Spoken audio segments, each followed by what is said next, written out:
Okay, so when my July 16 scheduled and you don't believe what is happening to this.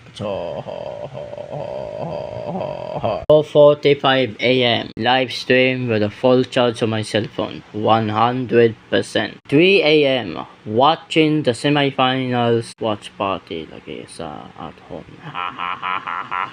And I'm going to do this one with the scoring, England and Argentina. But I'm going to do this one with my laptop, so hopefully I can do this. After that one, I'm gonna go back to sleep, but no, it's okay. I will go back to sleep at somewhat 4 and then I will wake up at 9 because at 12 noon Arcane's banner will show up, okay? And because that the story is again 12 noon and again Thursday because Sunday will be chaos. Yeah, also 10 p.m. Copano Wiki banner Uma Musume. So yeah, 3 Argentina versus England 2026 FIFA World Cup.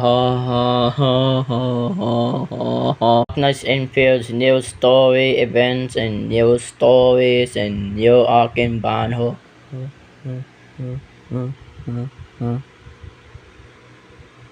And Copano Wiki banner, the new 3-star twiners, almost a map in the video. All in all, I think that 3 schedules will be one of the best tactics I've ever seen.